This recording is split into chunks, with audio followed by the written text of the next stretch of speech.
Once upon a time, in a small village nestled between lush forests and rolling hills, lived a young woman named Kisa Gotami. She led a simple life, filled with small joys and the usual ups and downs. But her greatest happiness came from her young son, who was her heart's delight. She loved him more than anything in the world and saw in him her hopes and dreams for the future. But life has a way of turning when we least expect it. One day, her son fell ill. Despite all her efforts, his condition worsened. Kisa Gotami was desperate. She tried everything to cure him, but nothing worked. Then, one quiet night, her son took his last breath. Kisa Gotami's world crumbled. She couldn't accept that her son was gone. She held on to his lifeless body, refusing to let go, believing there must be some way to bring him back. In her despair, she heard about a wise man known as the Buddha, who was visiting the area. People said he performed miracles. With a glimmer of hope, she took her son's body and went to find the Buddha. She begged him, "Oh please, can you bring my son back to life?" The Buddha looked at her with kind eyes and said, "Bring me a handful of mustard seeds from a house that has never known death, and I will revive your son." Kisa Gotami's heart leaped. She thought, "This is something I can do." She hurried from house to house, asking for mustard seeds. At each door, people were willing to help, but when she asked if death had ever visited their home, the answer was always yes. She heard stories of lost parents, siblings, and children. Night fell, and Kisa Gotami found herself alone, with no mustard seeds that met the Buddha's condition. As Kisa Gotami wandered through the village, from one house to another, the night grew deeper, and the stars overhead shone with a cold, distant light. Each door she knocked on opened to faces marked by the passage of time, eyes that had cried, and smiles that had faded. In every home, she found warmth and kindness, but also stories of loss that mirrored her own.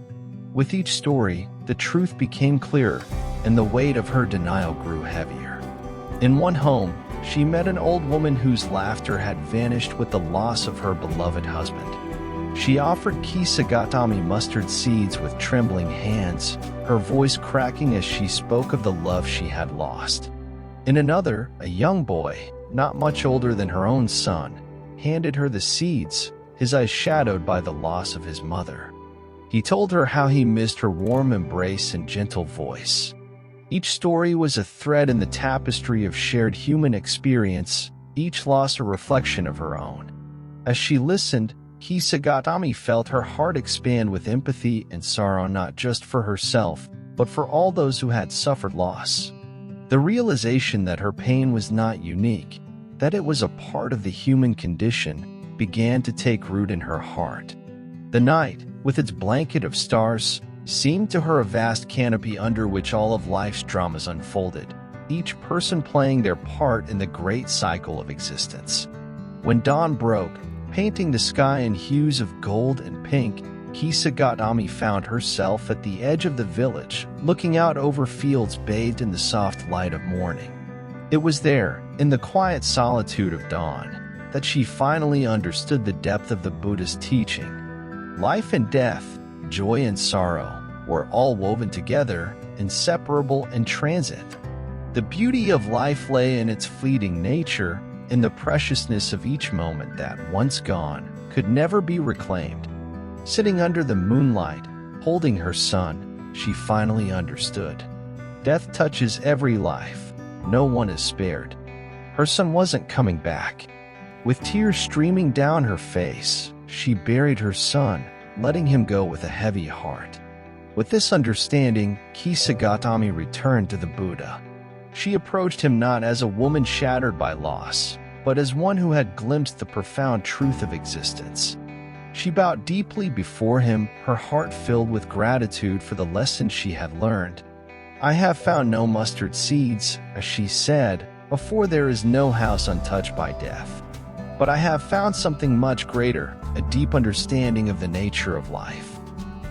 The Buddha smiled, his eyes reflecting the wisdom of the ages. "You have seen the truth, Kisa Gotami. The pain of loss is a part of our journey, but so is the capacity for understanding, compassion, and renewal. You have taken the first steps on the path to liberation from suffering. Returning to the Buddha, she shared what she had learned. The Buddha nodded. You see, Kisa Gotami, the living are few, but the dead are many.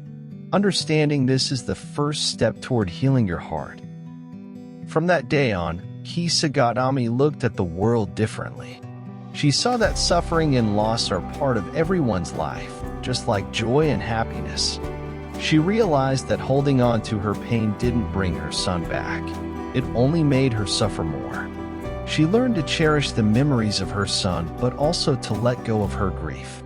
She found peace in knowing that she was not alone in her suffering, that others too had faced loss and had found the strength to continue. Kisa Gotami dedicated her life to sharing the lessons she had learned. She spoke of the importance of embracing life's impermanence, of finding strength in our shared experiences of loss, and of the healing power of compassion. Her story became a beacon of hope for those who were lost in the darkness of grief, guiding them toward the light of understanding and peace. Kisa Gotami's story spread far and wide, touching the hearts of those who heard it.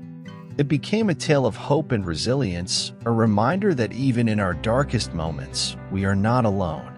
We all share the same human experiences of love, loss, and the journey of healing. So, what can we take from Kisa Gotami's story? It teaches us that grief and loss are universal. They touch every life at some point. But it's also a reminder that we can find comfort and strength in each other. By sharing our stories and listening to others, we realize that we're part of a larger human story, one filled with both tears and laughter, loss and love.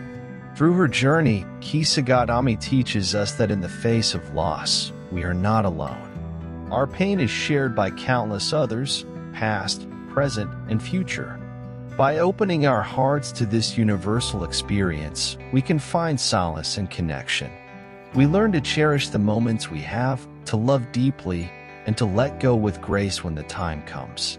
We are reminded that in the cycle of life, each ending is also a beginning, and in every goodbye, there is the promise of a new dawn.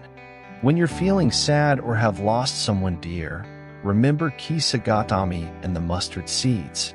Remember that it's okay to grieve, but also know that you're not alone. Reach out to others, share your feelings, and listen to their stories. Together, we can find the strength to move forward, to heal, and to find joy in life once again. Kisa Gotami's journey from despair to understanding and peace is a powerful lesson for us all. It shows us the importance of accepting the impermanence of life and finding solace in our shared humanity. Let us carry the lessons of Kisa Gotami's story in our hearts. Let us remember that even in our deepest sorrow, we are part of a larger story connected by the threads of love, loss, and the enduring human spirit. And let us move forward with the knowledge that from the seeds of our grief can grow the flowers of compassion, understanding, and renewed joy. Let her story inspire you to cherish every moment, to love deeply, and to always remember that even in the face of loss, life goes on, and so can we.